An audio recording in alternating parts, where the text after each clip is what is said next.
close your eyes now.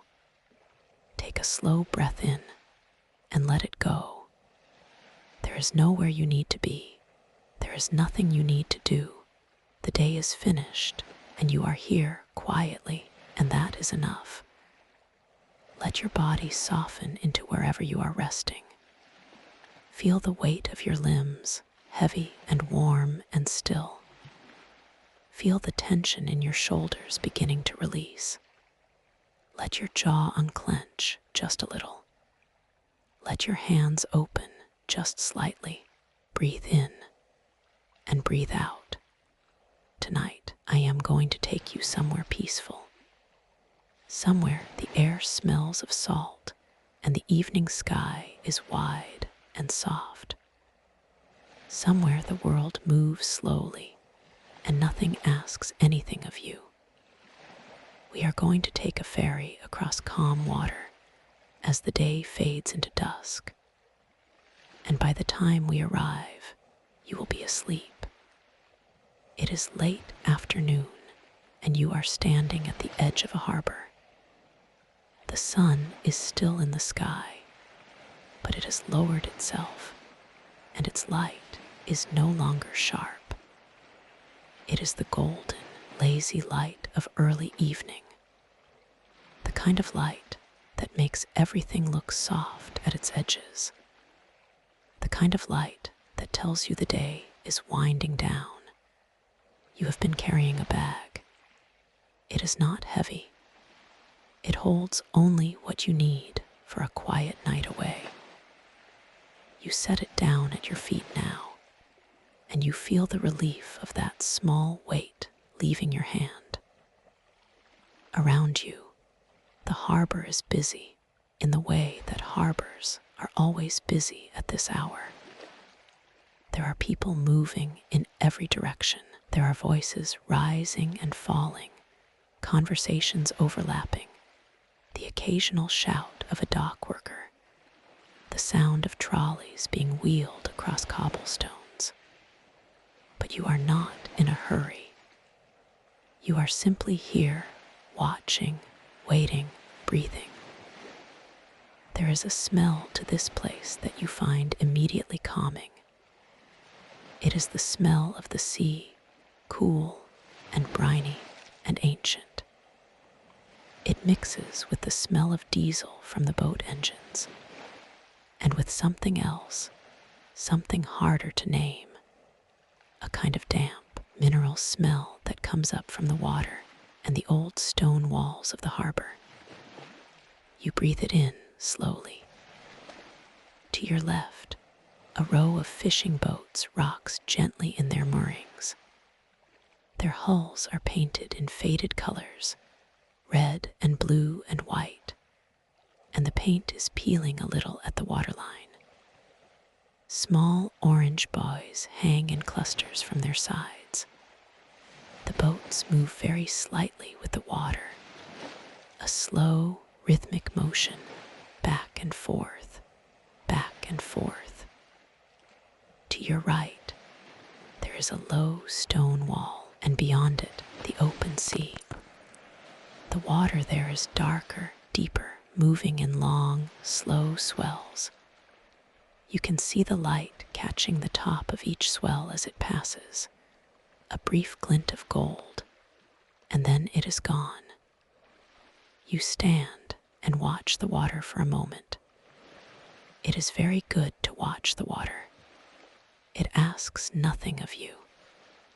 It simply moves the way it has always moved, the way it will always move, without urgency, without purpose beyond itself.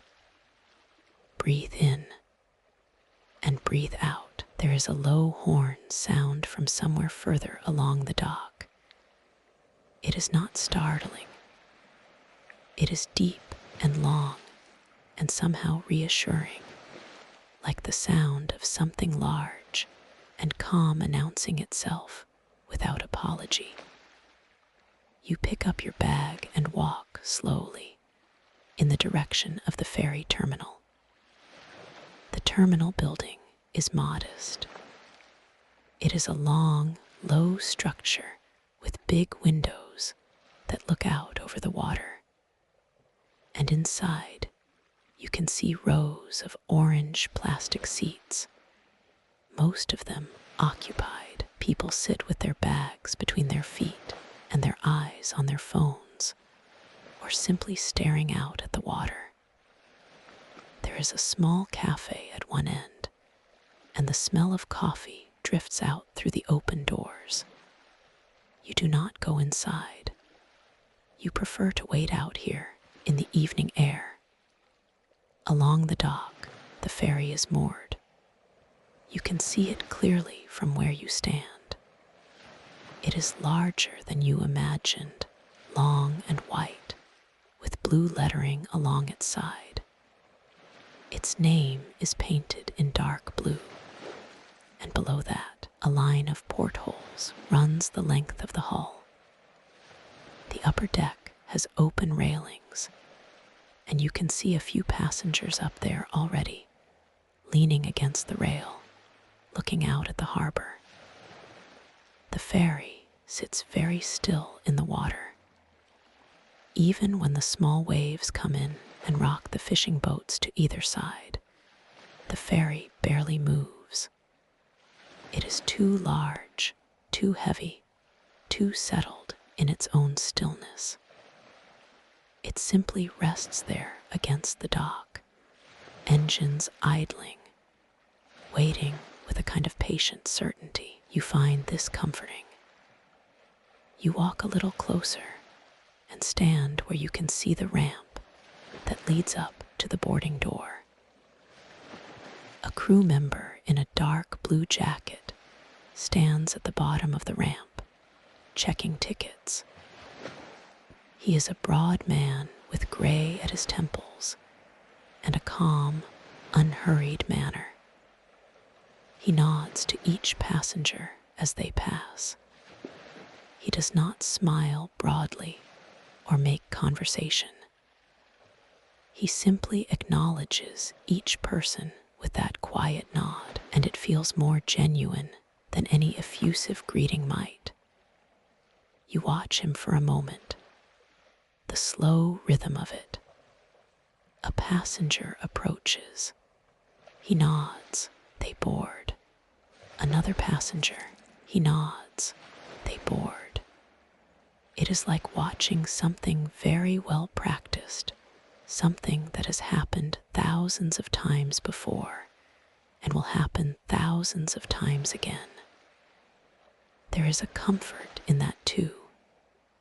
The light is changing now. The sun is lower, and the sky above the harbor has shifted from its afternoon blue to something warmer. Something that is not quite orange and not quite pink, but somewhere in between. The shadows on the dock have grown longer. The water in the harbor has taken on a darker tone, a deep, shifting blue-green that catches the last of the sun in long, rippling strips. You breathe in the evening air and feel something in you beginning to release. The rush of the day is behind you. The long hours, the decisions, the noise, the constant small demands that the day places on a person, all of that is finished now. You left it at the shore. You do not need to carry it with you onto the water. Breathe in and breathe out. Around you, the crowd on the dock is thinning as people begin to filter through the terminal. A family passes close to you, a mother and a father and 2 small children. The children are tired. One of them is being carried, his head resting on his father's shoulder, his eyes already half closed. The other walks with her mother's hand in hers, dragging her feet slightly, not unhappy, just slow and dreamy with the day's end exhaustion. You watch them pass and feel a warmth for them. An older couple sits on a bench nearby. They are not talking. They sit close together, their shoulders touching, looking out at the water. One of them has a paper cup of tea and holds it in both hands. They are very still. They look as though they have been sitting on benches like this, next to each other for many years, and they are comfortable with the quiet between them. The harbor noise continues, but it is starting to feel more distant, more like background. The voices and the trolley wheels and the diesel engines all blend into a kind of low, constant texture of sound, not intrusive, not sharp, just present and familiar. A seagull lands on the stone wall nearby. It stands very straight, its white feathers ruffled slightly by the breeze. It looks out at the water with a calm, blank expression. Then it turns and looks at you for a moment, without any particular feeling in its pale eyes. Then it looks away again. Then it opens its wings and lifts off without any effort at all, carried up and away by the air, and is gone. The ferry horn sounds again, deep and long. It is nearly time to board. You pick up your bag. You walk toward the ramp. The crew member nods at you, the same gentle, practiced nod he has given everyone, and you feel welcomed by it in a quiet way. You walk up the ramp, feeling the slight flex of it under your feet, hearing the sound of your footsteps on the metal surface. And then you are on board. The ferry smells of salt water and metal, and something faintly oily and clean at the same time. The kind of smell that says you are on a working vessel, something real and purposeful. There are wide corridors and low ceilings, and the constant, very faint vibration of the engines somewhere far below you. You find a stairway and climb it. The upper deck is open to the air. You push through a heavy door and step outside, and the air is immediately different up here. It is cooler and fresher, and it moves across your face with a gentle, unhurried ease. The noise of the harbor is clearer up here, but also somehow more manageable. You can hear it, but you are above it. You are no longer inside it. There are wooden benches along the sides of the upper deck, and most of them are empty.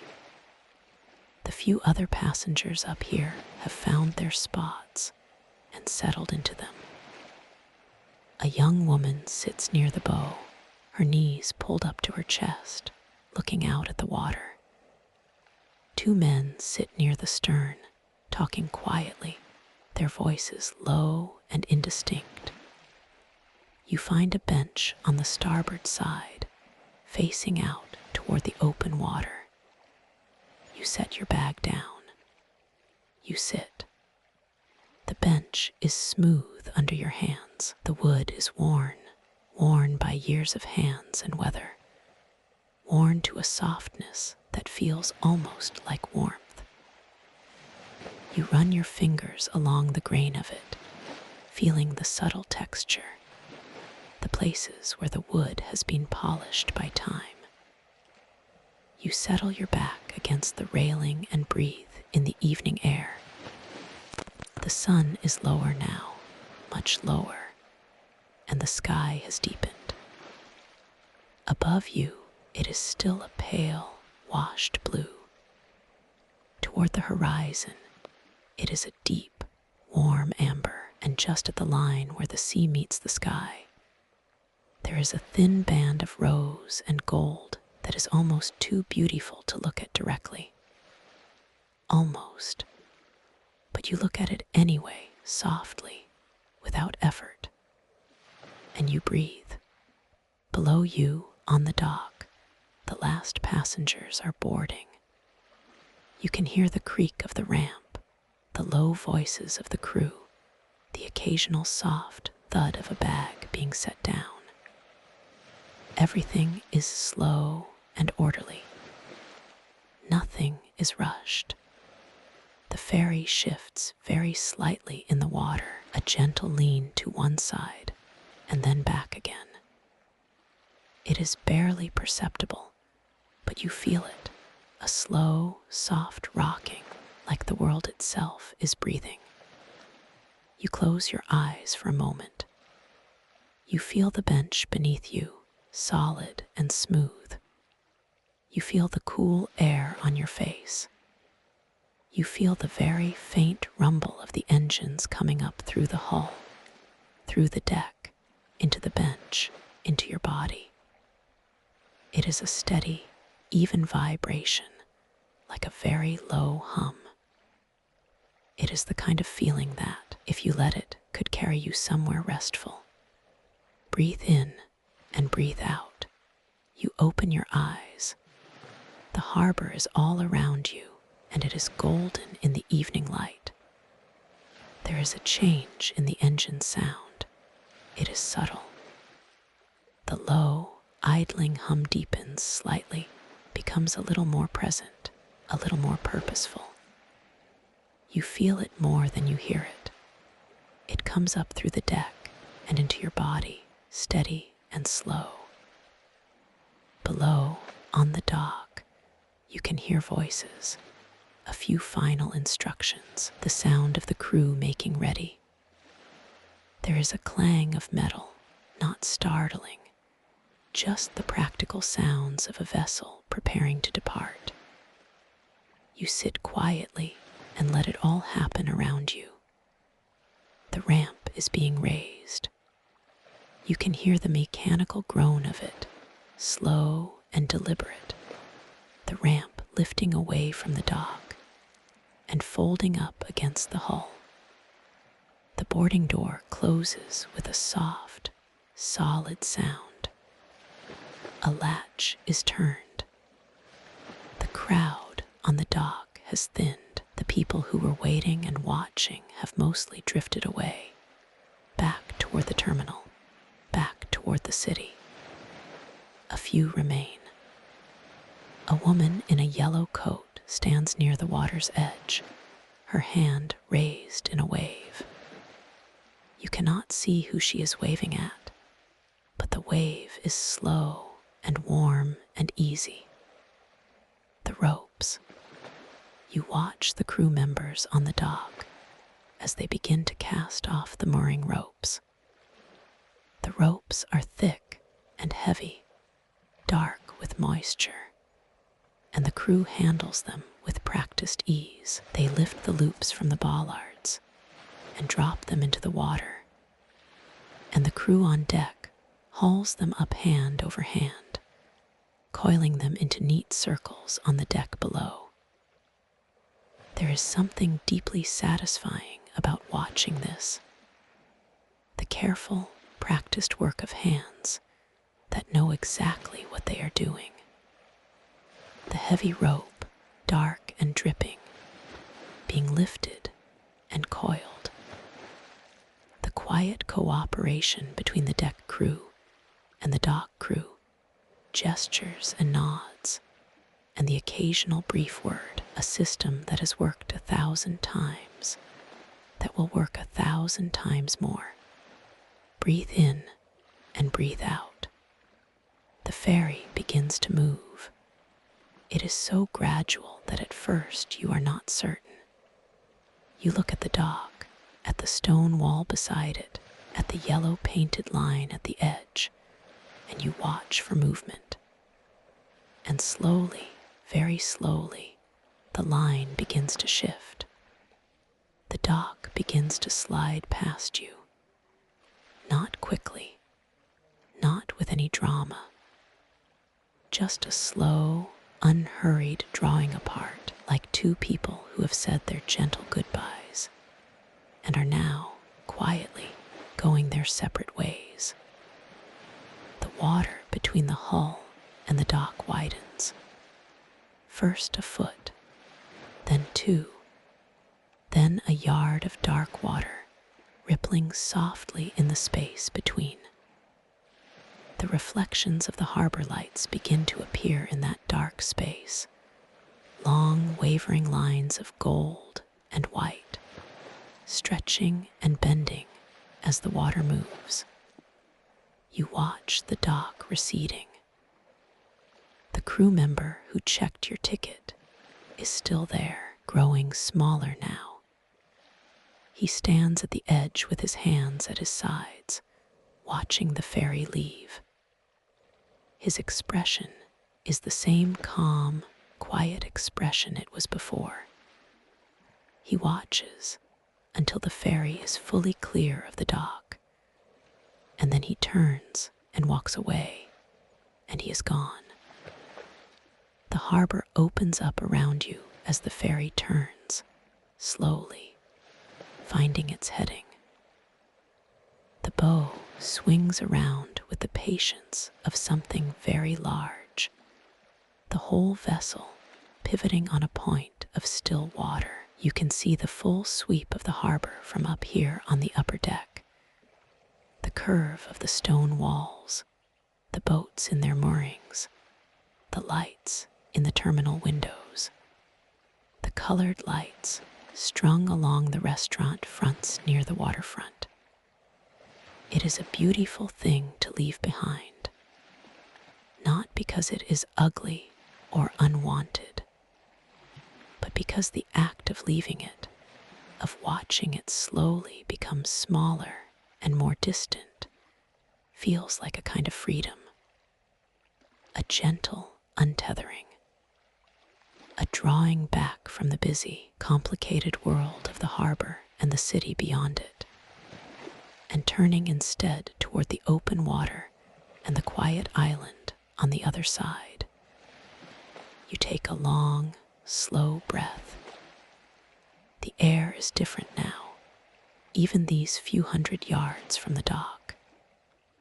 It is cleaner, colder, more open. There is nothing between you and the horizon except water and sky. The smell of diesel is fading, replaced by the pure, unmarked smell of the sea in the evening. The harbor is behind you now. The city is behind you. You watch it shrink. The buildings along the waterfront grow smaller, their lights becoming points of warm gold in the deepening blue of the evening. The sounds of the harbor, the voices and the engines, and the constant background hum of a busy place, all of it softens and fades, replaced by the sound of the water against the hull and the low, steady rumble of the ferry's own engines. You did not realize until this moment how loud the city was, how constant, how much space it occupied in your body. But now, as the distance grows and the sounds fall away, you can feel that space being released. Your shoulders drop a little more. Your breath comes a little more easily. Something unclenches in your chest that you did not know had been clenched. Breathe in and breathe out.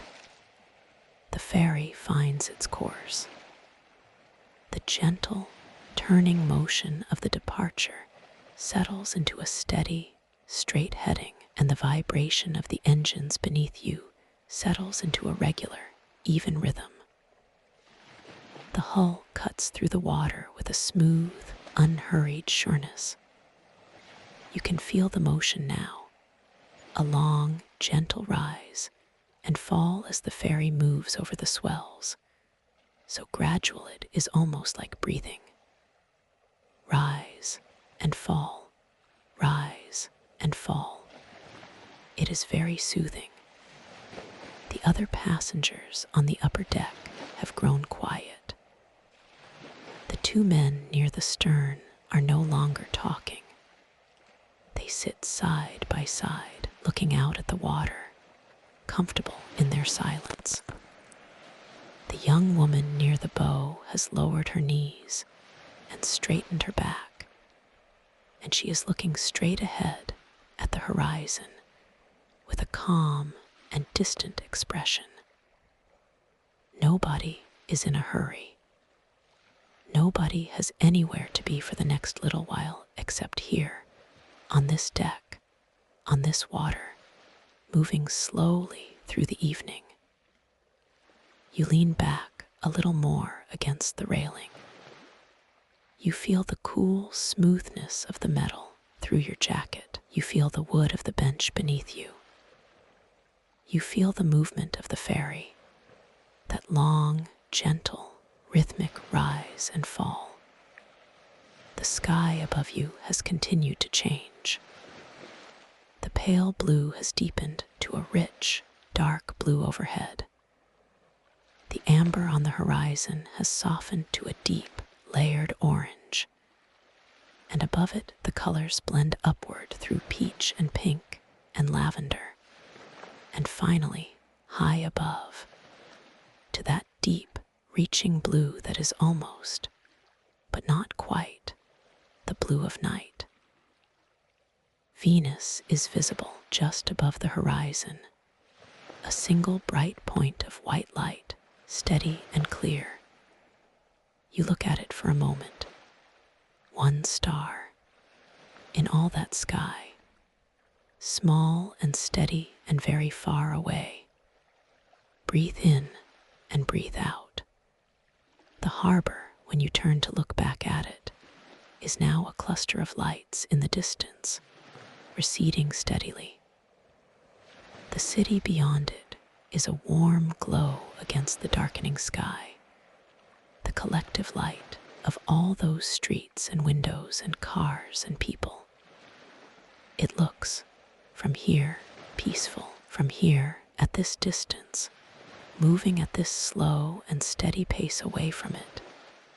It looks like a place where people are warm and safe, going about their evenings, eating dinner, watching television, putting children to bed. It looks, from here, like nothing to be anxious about. And maybe, from this distance, that is true. You turn back toward the bow, toward the island, somewhere ahead in the darkening water. You cannot see it yet. There is only the sea, dark and wide, and moving in its long, unhurried swells, and the sky above it deepening toward night. But the ferry is going there, steadily, patiently, and so are you. The wind on the upper deck is cool and steady.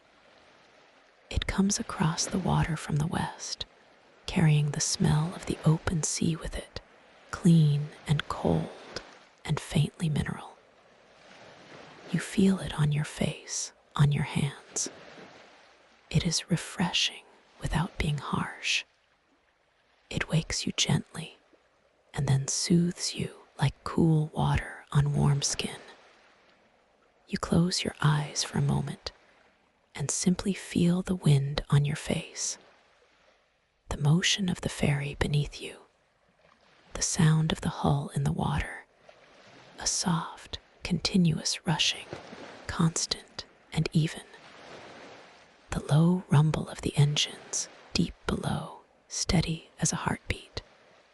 Breathe in and breathe out. You are on your way. The harbor is gone now, or nearly gone. When you look back, you can still see its light, a diffuse warm glow on the horizon behind you, but you can no longer make out individual lights or buildings. It has become simply a brightness, a suggestion of land and life, fading into the evening behind you. You turn back to face the bow. Ahead, There is only water, water and sky, and the place where they meet in a long, low, curving line. The horizon is remarkably clear this evening. No clouds, no haze, just the clean edge of the world where the darkening sea and the deepening sky press gently against each other. You rest your eyes on that line for a while. There is something deeply calming about the horizon at sea. It does not change. It does not move. No matter how the waves rise and fall, no matter how the ferry rocks, the horizon stays level, stays true, a steady reference point in a moving world. You can breathe to it. You can let your eyes rest against it. And you do. Breathe in and breathe out. The evening has deepened considerably now. The sky above you is a rich, dark blue, almost violet at its deepest points. The stars are beginning to appear, one by one, each one becoming visible not suddenly, but gradually, as if they were always there, and the sky is simply, slowly, remembering to show them. There are 3 stars now where there was 1, then 5, then more. You do not try to count them or name them. You simply notice them, one at a time, as they emerge from the deepening blue. Each one is a small, steady point of light, unhurried, indifferent to everything, simply burning in the vast, cold silence of space, the way it has burned for millions of years. It is a humbling and restful thing to think about, if you let yourself. The ferry moves beneath you, steady and slow. Rise and fall, rise and fall. The water around the hull has changed its color now. In the harbor, it was green and brown and murky, with the disturbance of all those boats and people. But out here, on the open water, away from the land, it is darker and cleaner, a deep, moving blue that shifts to black in the troughs of the swells. The white foam of the ferry's wake trails out behind you, a wide V shape, brilliant white against the dark water, slowly spreading and dissolving in the distance. You watch the wake for a while, the clean white line of it stretching back toward where you came from, the way it widens as it goes, losing its sharpness, becoming softer, until it is indistinguishable from the rest of the sea. Everything the ferry has passed through has already healed over, the water closing behind you as if you were never there. There is something restful in that too. Breathe in and breathe out. The upper deck is quiet. The 2 men near the stern have gone inside. They were there when you boarded, talking softly. And then they were silent, and now they are gone, and their bench is empty. The young woman near the bow is still there, but she has turned sideways on her bench, her back against the railing, her eyes closed. She is very still. Her hair moves a little in the wind. You are nearly alone up here. There is one other person, further along the deck, sitting with his back to you. He is an older man, wearing a thick gray sweater. He has a thermos beside him, and he sits with his arms folded and his face turned toward the water. He is as still as the bench he sits on. He looks as though he has made this crossing many times. And each time he chooses this spot, this bench, this stillness, you feel a quiet kinship with him. Two people on a deck, watching the water as the evening deepens around them. The wind has eased very slightly. It still comes across the deck, cool and steady, but it has softened to something more like a gentle movement of air than a proper wind. It is enough to keep you alert, enough to feel fresh and awake, but not so strong that you need to pull your jacket tighter. You are comfortable, deeply comfortable. The bench beneath you is warm from your own warmth. The railing behind you is cool, a pleasant contrast. The motion of the ferry is so regular now, so constant, that your body has stopped noticing it as motion and simply accepted it as a condition. The way you stop noticing the feeling of your own heartbeat. Rise and fall, rise and fall. Your breathing has slowed. You notice this without alarm, without trying to change it. Your breaths are longer now, deeper, slower. The way breaths become when a body begins to let go of the day. In and out, in and out. The water around the ferry is beautiful in this light. The sky has deepened enough now that the water and the sky are close to the same color, both a rich, dark blue, and the line of the horizon between them is soft and imprecise, a gentle blending of one into the other rather than a sharp division. Here and there on the water's surface, you can see the reflections of stars. They appear in the troughs of the swells, small and flickering, appearing and disappearing as the water moves. Dozens of little reflected stars, scattered across the dark water, moving with the ferry's wake. The sea carries the sky. You watch the stars reflected in the water and the stars above you in the actual sky, and you feel the distance between them, the vast depth of the air and the sea, and you are somewhere in the middle of it, moving slowly, breathing slowly, in the quiet and the dark and the cool. Breathe in and breathe out. There is a seabird flying alongside the ferry.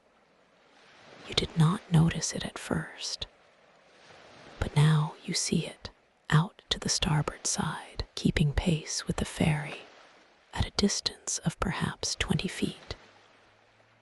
It is a large bird, some kind of petrel or shearwater, with long, narrow wings and a way of flying that looks almost effortless. It does not flap. It simply tilts and glides, using the air that the ferry disturbs as it moves through the world.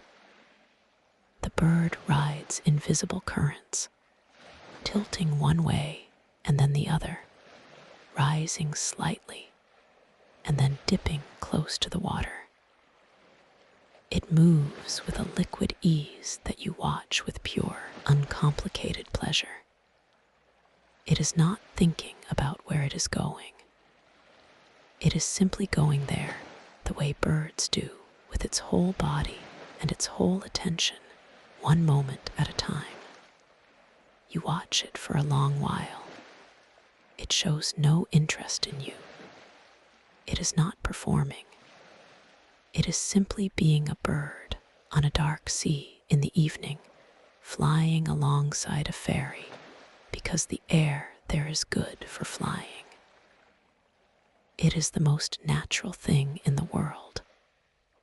After a while, it tilts one wing and banks away from the ferry, gliding off into the dimness, and is gone. You watch the place where it was for a moment, even though there is nothing there. And then you let it go. Breathe in and breathe out. The engine sound below you is a constant, even presence. You have stopped hearing it as a sound and started feeling it as a sensation. A low, steady vibration that lives in the bench and the deck and the railing and moves gently through your body like a very slow pulse, like the breath of the ship itself. It is a very good feeling, the kind of feeling that, if you surrendered to it, could carry you somewhere very quiet and still.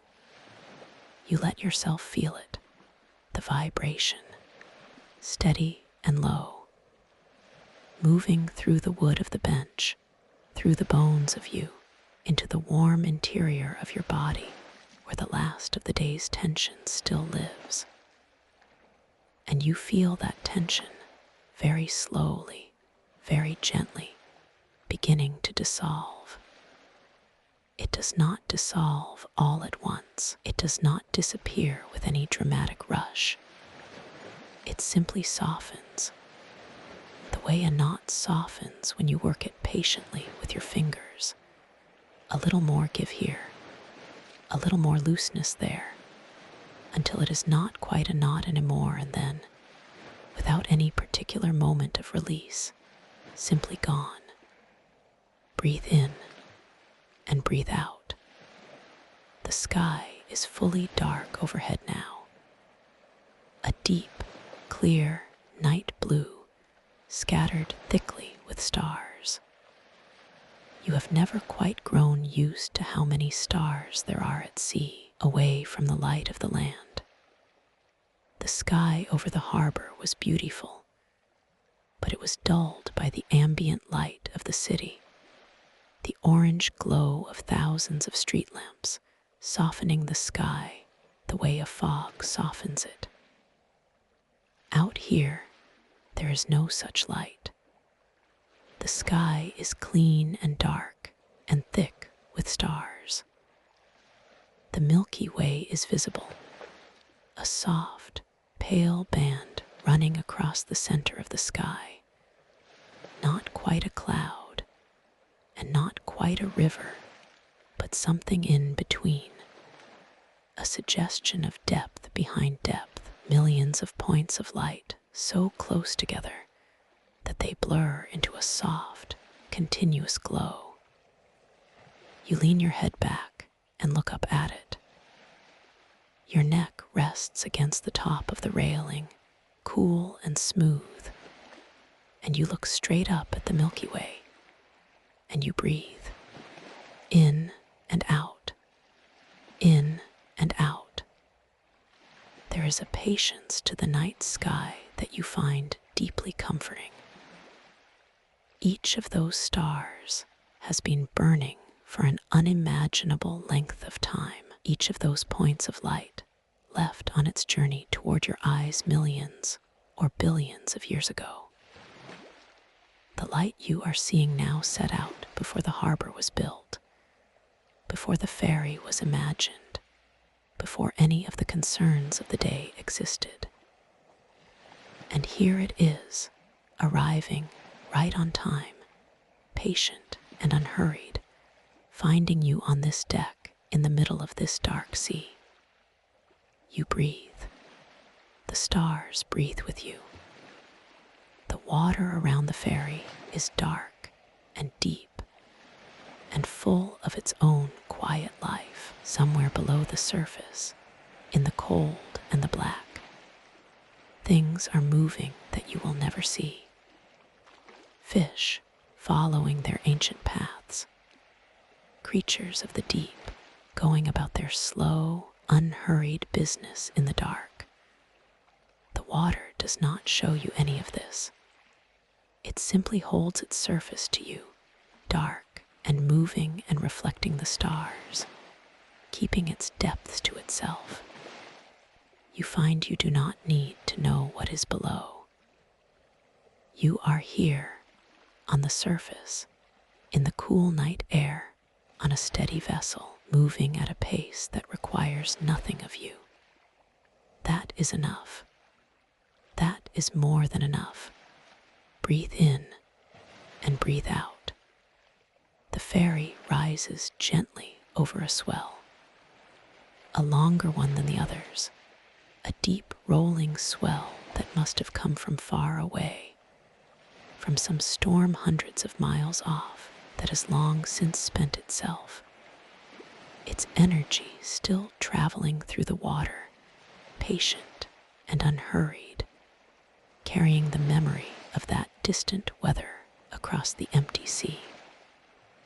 The ferry rises, and the bow lifts slightly, and you feel the familiar shift in your body, that momentary slight heaviness as the rise peaks, and then the gentle forward lean as the bow comes down the other side.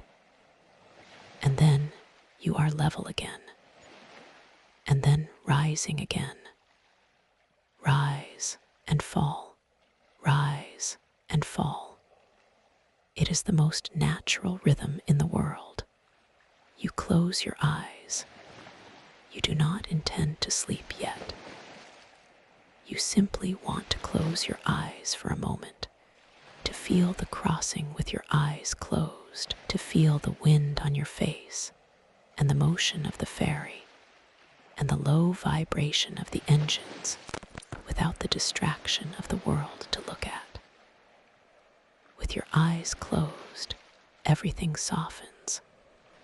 The sounds become gentler, more like a texture than a sharpness. The wind on your skin feels warmer somehow, even though the air is cool. The motion of the ferry becomes more intimate, more felt, as if you and the boat and the sea are all part of the same slow, breathing thing. You breathe in the sea air. Salt, cold, clean, empty of everything except itself. You breathe it out again, and your body sinks just a little further into the bench. Your hands rest open in your lap. Your shoulders hang without tension. Your face is slack and soft. Your jaw is loose. You are very comfortable. Breathe in and breathe out. Somewhere, not far away, there is the sound of water lapping against the hull. A soft, irregular percussion, the water talking quietly to the metal of the ferry in a language that is old and private, and asks for no response. And there is the wind, constant and even. And there is the engine, deep and low and steady. And there is the creak of the deck, very faint, the sound of the vessel settling its own weight, relaxing into itself, the way all things do when they are in motion and at ease at the same time. These are the sounds of the crossing. They are your sounds for now, for this quiet time on the water. Between the busy harbor and the quiet island, you belong to these sounds, and to this slow, moving world. You breathe in and out, in and out. The stars are very bright above you. The water is very dark below, and the ferry moves on, steady and slow, through the heart of the evening, carrying you gently toward the island. Time passes. It is impossible to say how much. On the water at night, in this gentle, rocking quiet, time loses its usual sharpness. Minutes become something softer, less defined, more like the swell of the water than the tick of a clock. You have been on the deck for a while, long enough for the city's lights to have vanished entirely from behind you, long enough for the night to have settled fully into the sky, long enough for your body to have found its ease on the bench, your weight distributed naturally, your breathing long and slow. You are deeply, quietly relaxed. Not sleepy, exactly, not yet, but something close to it, something in the same country as sleep, a warm and drifting state where the thoughts that arise do so slowly and without urgency and dissolve before they can demand anything of you. A thought comes, something from the day, some task, some conversation, and you notice it, the way you might notice a leaf drifting past on a current. And then it is gone, carried away by the motion of the ferry, by the sound of the water, by the cool weight of the night air. Another thought, the same easy noting, the same dissolving, and then a long, quiet stretch with no thought at all. Just the water, just the stars, just the steady, soft sound of the crossing. Breathe in and breathe out. You open your eyes. The horizon ahead of you is dark, but not entirely empty. Very faint, very far away, there is the suggestion of something. A slightly darker shape against the dark sky. A thickening of the horizon that might be clouds, or might be land. It might be the island. You look at it for a while without certainty. It is too far away and too indistinct to be sure.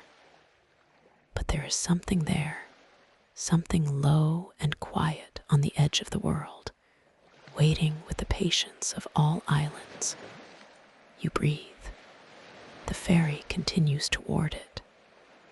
The shape on the horizon has grown. It is unmistakably land now.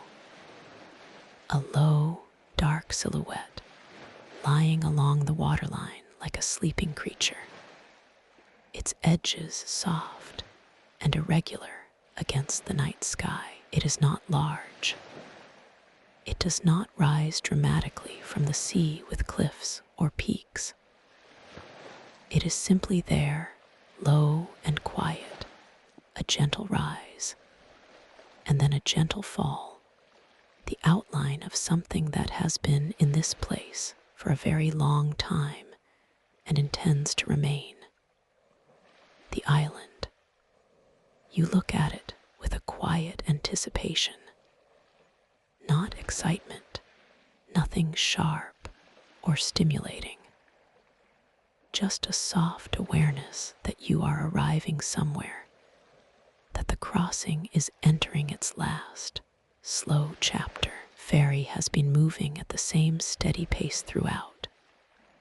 But now that the island is visible and growing slowly closer, the pace feels different, more deliberate, more settled into itself, as if the ferry too is aware that there is not far to go and is content to take its time.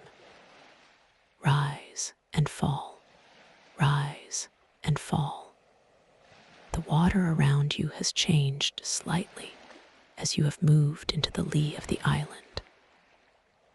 The big, open swells of the crossing have given way to something quieter, calmer, as the island shelters the water from the westerly wind. The surface is smoother here, darker, more like glass. The ferry's passage through it, leaving a clear, clean wake that holds its shape longer in the calmer water. You feel this change in the motion of the ferry. The long, rolling rise and fall has gentled into something more like a slight, soft rocking, almost imperceptible, almost like the last traces of movement before stillness. The island is closer now. You can begin to make out details. Not clearly, not in the way you would see them in daylight, but enough.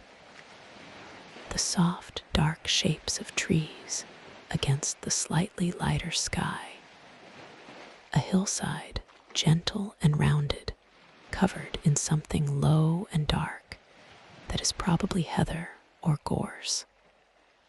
A long, low shoreline of pale stone, just visible at the waterline. And lights. A few lights. They are not many.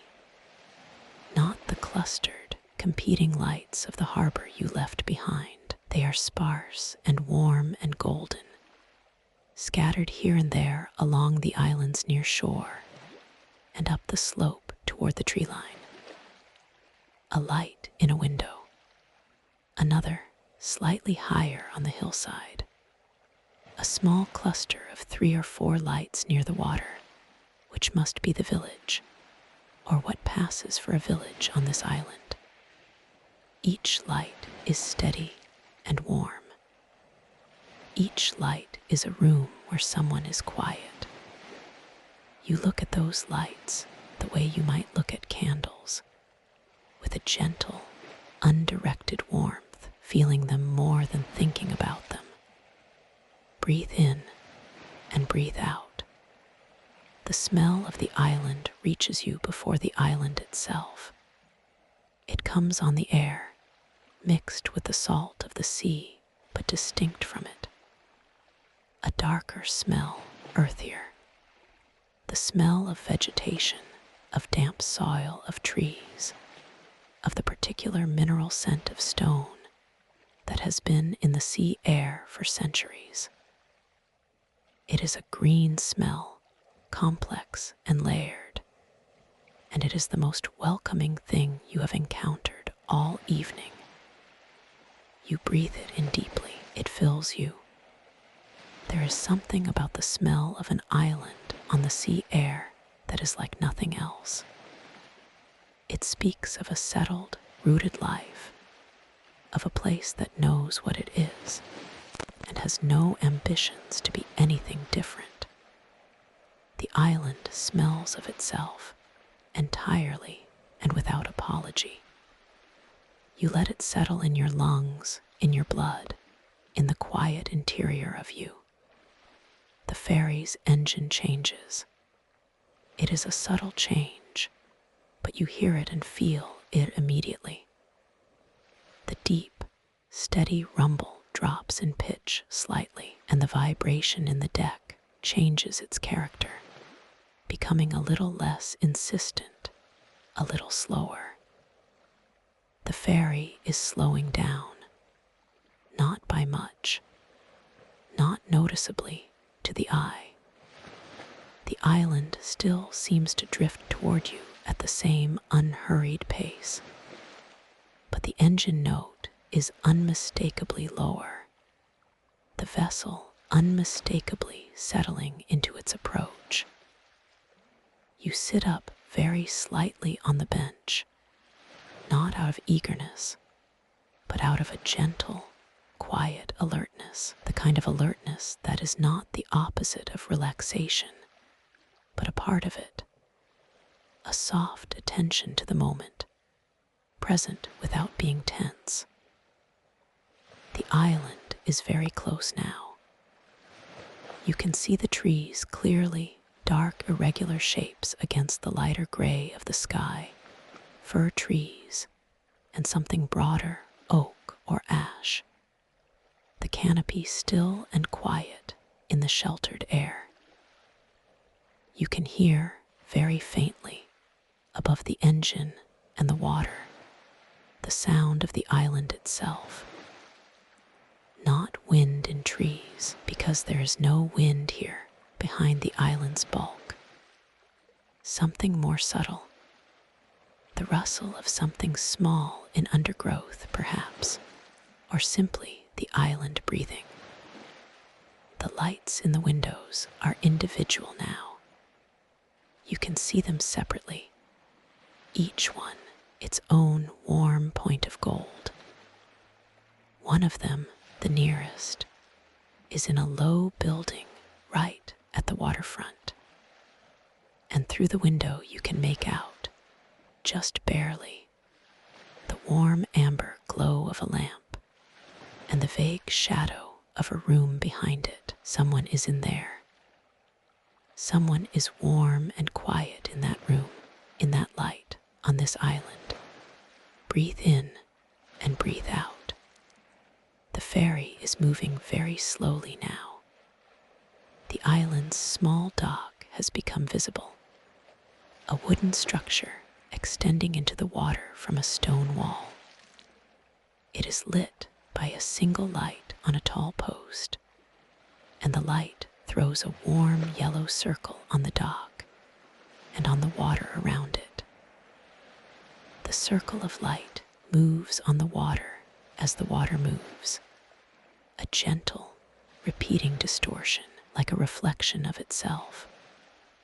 There is a figure on the dock, just one, standing near the bollard at the dock's edge, waiting, not moving, just waiting the way people wait for ferries on small islands, with the kind of patience that comes from a life lived at a pace the sea imposes.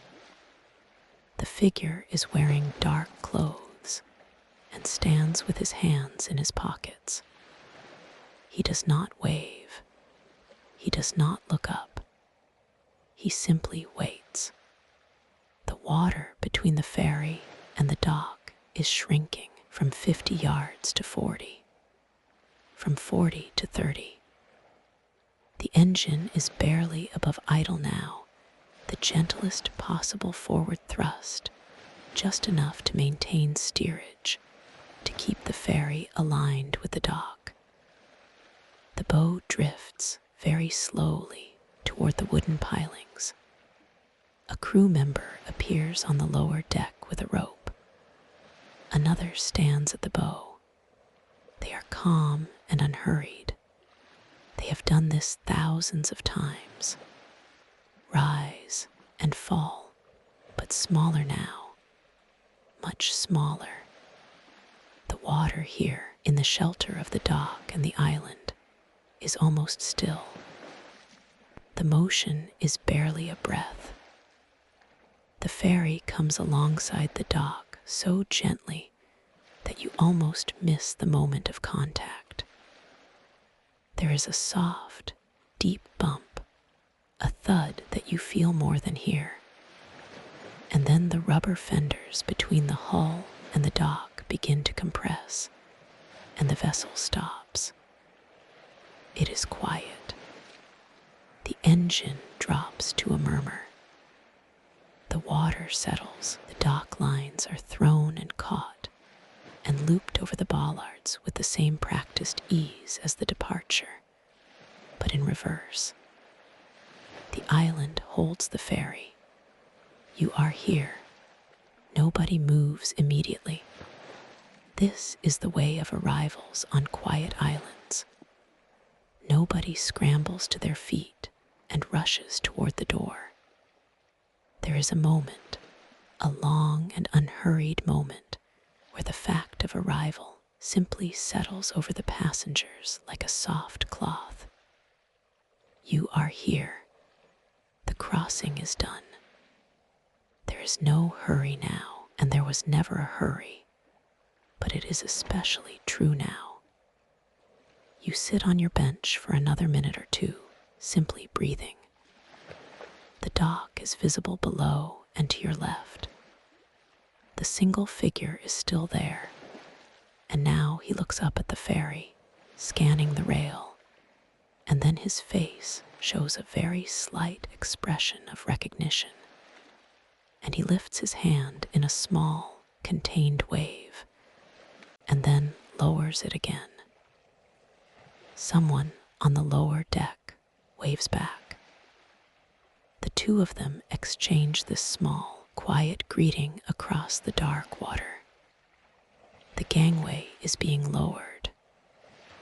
There is the gentle mechanical sound of it, and then the soft thud of its end resting on the dock, and then the crew member at the gangway steps aside, and nods toward the passengers below, and they begin, one by one, to walk across.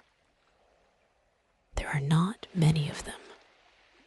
A handful. Each one steps off the gangway and onto the dock with the particular care of someone stepping onto a surface that is still and solid after time on moving water.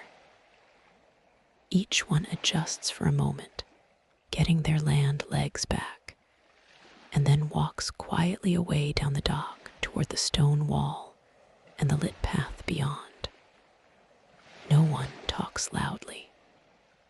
No one hurries. It is as if the island, in its quietness, has already asked something of them. A lowering of the volume, a slowing of the step, and they are each individually beginning to comply. You stand from your bench. Your legs are pleasantly heavy, the heaviness of a body that has been still and warm and deeply relaxed for some time. You stretch your arms out to the sides gently and take a long breath of island air. Earth and pine and salt, all together, rich and cool. You pick up your bag. You make your way to the stairs. Breathe in and breathe out. The gangway is short. The dock is solid underfoot, the wooden planks weathered to a smooth softness by years of salt air and sea spray. Your footsteps are quiet on it. The single lamp on its tall post throws its warm yellow light over everything.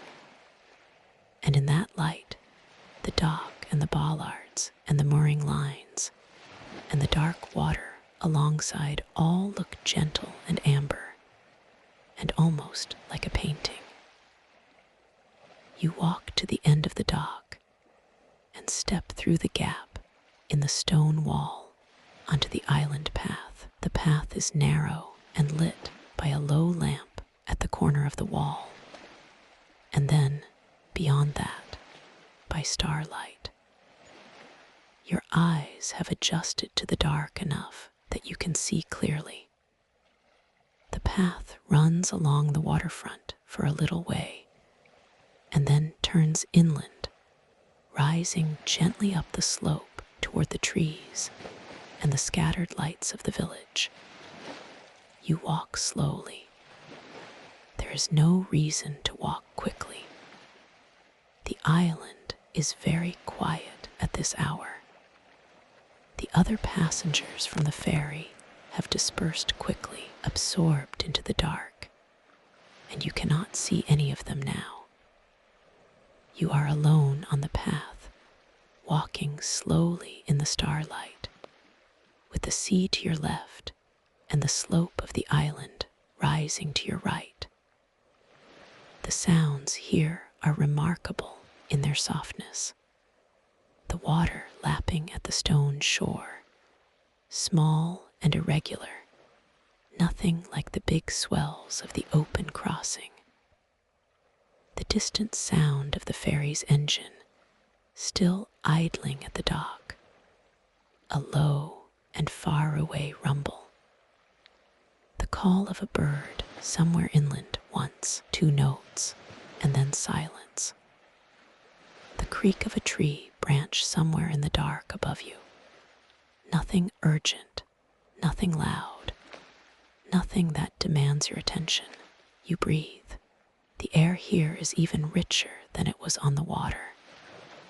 The smell of the trees is stronger now, that particular clean green smell of conifer in cool air, like breathing in something that is good for you in a way that goes deeper than the lungs. You take a long, slow breath of it, in and out. The path turns and begins to rise. The slope is gentle. Your legs move without effort, the slight uphill gradient barely registering. On either side of the path, low vegetation crowds close heather and gorse, and the occasional dark shape of a bracken frond, all of it still and soft in the starlight. Ahead of you, the cluster of village lights is closer now.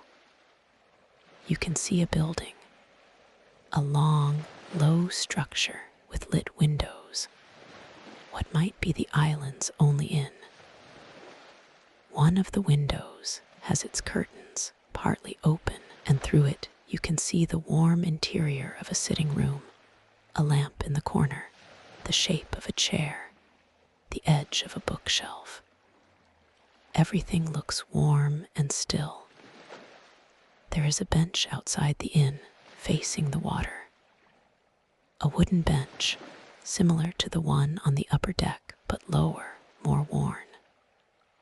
Someone has left a book on it, face down, marking a page, as if they stepped inside just for a moment and will be right back. You walk past it slowly. The door of the inn is heavy wood with a wrought iron latch. The light above it is warm and yellow. From inside comes the faintest suggestion of sound, not music exactly, or not music you can name, more of a warmth of sound, voices at low volume perhaps, or a radio in a back room. Something that says this building is occupied and comfortable without demanding that you pay it any particular attention. Your room is at the end of the building. You know this somehow. It is waiting for you. The door is unlocked, the way doors on islands like this are often unlocked, because there is no one here who would trouble you. Breathe in and breathe out. You open the door. Inside, the room is small and simple. White walls, a low ceiling, a wooden floor with a rug of faded color, blue and cream, and the faintest suggestion of red, worn at its center and thick at its edges. A bed against the far wall, made up with white cotton sheets and a heavy blanket. A small table with a lamp on it, and the lamp is already on, its light low and amber, filling the room with a warmth that is immediately deeply comforting. There is a window. The window faces the sea. The curtains are white cotton, and they move very slightly in the breath of air that comes through the gap where the window is open by an inch. Through that gap comes all of the island's night air, rich and dark and clean. You set your bag down. You sit on the edge of the bed. The mattress receives you. It is firm in the way of good mattresses, the kind that hold you rather than letting you sink.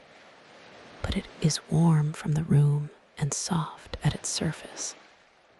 And the sensation of sitting on it after the evening on the water is like being gently held. You unlace your shoes. You set them side by side on the wooden floor. You stretch your feet out. The rug is soft under your soles. You breathe. Outside the window, the sea is quiet. You can hear it from here, just barely. The soft, patient sound of small waves on the island shore, nothing more. A sound as ancient and as indifferent, and as comforting as breathing itself. You hear the ferry. Its engine, somewhere at the dock below, has shifted in pitch. Still low, but with a new note in it, the note of intention, of preparation. A horn sounds once, short and soft in the night. Nothing like the deep horn of departure you heard at the harbor hours ago. This one is quieter, more private, more like a brief acknowledgement of what is happening than a declaration. The ferry is leaving, returning to the harbor, to the city, to the busy world you came from. You sit on the bed and listen to the engine note change as the ferry moves away from the dock. Lower, then more distant, then lower still. The sound carries well over the water on a quiet night, and you can follow its progress for a long while, the engine sound drifting and fading as the ferry heads back across the water. Fainter and fainter, until it is gone, and the only sound is the sea. Breathe in and breathe out. The island at night is very still. It is a different kind of stillness from the stillness you know in cities or towns, where stillness is only ever temporary, a gap between sounds, a pause in the ongoing noise. This is a deeper stillness, a stillness that has settled into the bones of the place, into the soil and the stone and the trees. A stillness that is not the absence of something, but the presence of peace. You hear, very faintly from somewhere out in the dark beyond the village, the sound of an owl. A single call, low and round, 2 notes falling, the second lower than the first. It hangs in the air for a moment and then dissolves. Then nothing. Then, a little later, the call again. The same 2 notes, the same falling, the same dissolution into the quiet. You listen to the owl, sitting on the edge of the bed, your hands resting open in your lap, your eyes soft and unfocused on the middle distance. The call comes a 3rd time, then nothing. You wait for a 4th call, but it does not come, and after a while you stop waiting. The stillness folds back in. Breathe in and breathe out. The lamp on the bedside table is very low. The light it throws is barely more than a warmth, a golden suggestion of light rather than light itself.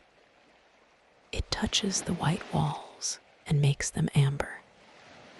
It touches the white sheets and makes them cream.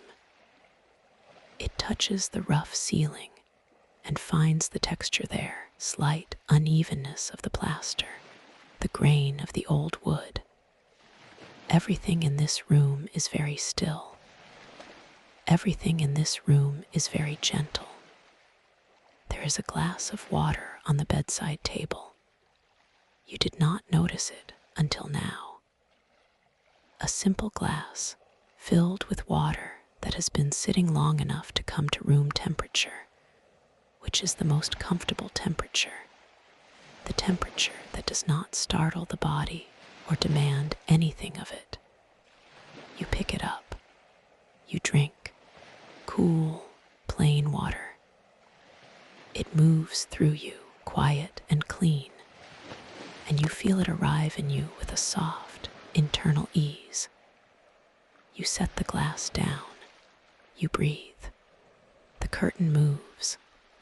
The air through the window is cool, but not cold, tempered by the warmth of the room, arriving as a soft movement against your face rather than a chill. You turn back the blanket. You lie down. The pillow is cool at first against your cheek, and then it warms to you, becoming the temperature of your own skin, holding your head with a soft, yielding firmness. You pull the blanket over you.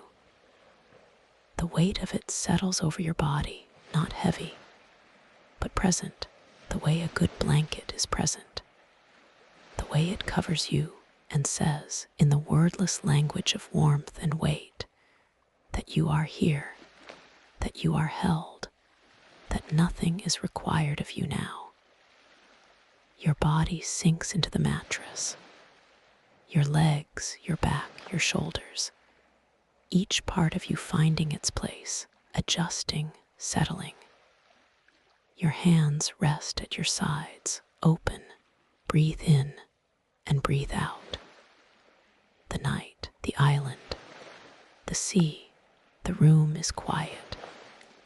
The lamp on the bedside table still glows, very low, casting its amber warmth across the ceiling. You do not reach to turn it off. It is soft enough to sleep in. It is the kind of light that makes darkness seem less absolute, a companion for the transition from waking to sleep. Through the window, the sky is visible. A small rectangle of deep night blue, thick with stars. The curtain moves very slowly, in and out with the breathing of the night air. The sea is still there, just beyond the building, just beyond the slope, and its sound comes to you through the open window with a soft, rhythmic regularity. Small waves on stone, the hiss of foam over pebbles, a pause, and then again. It is the oldest sound on earth. It has been making this sound for longer than there have been ears to hear it, for longer than there have been minds to find it comforting. It predates comfort. It simply is, and by being, it comforts. You listen to it, in and out, the waves and your breath, in and out. The blanket is warm over you. The pillow is warm under your cheek. The room is warm around you, and the night air from the window is cool on your face. And this combination, warm and held below the blanket, cool and open above it, is exactly right. It is the particular temperature of deep sleep. Your eyes are closed, have been closed for a while.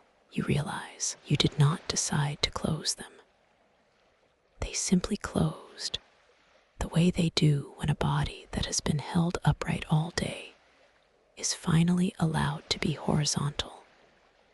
When a mind that has been asked to attend to 1,000 things is finally given permission to attend to nothing. Breathe in and breathe out. Somewhere on the island, something moves. A small sound. A rustle in the garden outside the window. Some creature going about its own quiet business in the night. A hedgehog, perhaps, or a cat stepping softly through the grass. There is no threat in the sound. There is no urgency. It is simply a creature in the dark, living its small and uncomplicated night life. The sound passes. The stillness returns. Breathe in and breathe out. You are on the island. The crossing is complete. The harbor, with its noise and its diesel and its crowds and its restlessness, is far away across the water. It cannot reach you here. It does not know where you are. You have left it quietly on the evening ferry, and you have arrived here in this room, in this stillness, with the sea at your window and the stars above and the blanket warm over you. You are exactly where you need to be. Breathe in and breathe out. The lamp grows softer, or perhaps it is your eyes. Perhaps the lamp is exactly as it was, and it is your eyes that are softening, your perception that is smoothing itself out, edges of things becoming less distinct as your mind begins its slow withdrawal from the visible world. The ceiling above you is amber and still. The curtain moves very slowly. In and out. Breathe in and breathe out. You have no thoughts, or you have thoughts, but they are so slow and so gentle and so distant that they are more like shapes than thoughts, soft forms that drift across the interior darkness without meaning or urgency, and dissolve before you can look at them directly. This is fine. This is good. This is the beginning of sleep. The sea continues its ancient, unhurried conversation with the shore. Wave after wave, each one identical and each one different. Each one carrying its small weight of water forward and releasing it on the stone and drawing back and gathering again and coming forward again. It will do this all night. It will do this while you sleep. It will be doing this when you wake in the morning with the light soft and gray through the white curtain and the island birds beginning their morning calls and the smell of salt and earth and pine coming through the window on the first breath of the new day. But that is not now. Now is this, the night, the room, the warmth, the quiet. Breathe in and breathe out. Your hands are warm. They rest open, palms upward, loose, all the grip gone out of them, all the holding released. They are just hands resting, belonging to a body that is at rest in a room on an island in the dark. Your feet are warm at the bottom of the bed. The blanket covers them softly. Your back is long and relaxed against the mattress, each vertebra settled, each muscle loose. Your shoulders are down and easy. Your neck is long and soft, the pillow receiving it, the tension gone. Your face is smooth. Your jaw is loose. Your eyes are closed and still. You are so comfortable. You are so deeply, gently, completely comfortable. Breathe in and breathe out. The island holds you. The sea breathes beside you. The stars are above you, burning in the cold, patient dark, sending their light across the unimaginable distances, arriving at this window, at this island, at this room, at this moment. And you are here. You are here, and you are warm, and you are breathing, and the world is very quiet. Breathe in and breathe out. The lamp. Very low now. So low that the amber of it is barely a color, barely more than the idea of warmth, a gentle suggestion of light on the ceiling and the walls. The curtain, moving very slowly, in and out, the sea, wave on stone, hiss of foam, the patient drawing back, the gathering, the forward motion inevitable and gentle, and again, and again. Breathe in and breathe out. There is nowhere else. There is only this room, this warmth, this quiet. There is only the island, settled in its dark sea, holding its lights like small, warm promises, keeping its own counsel in the deep of the night. There is only your breath, in and out, in and out. Let everything else go.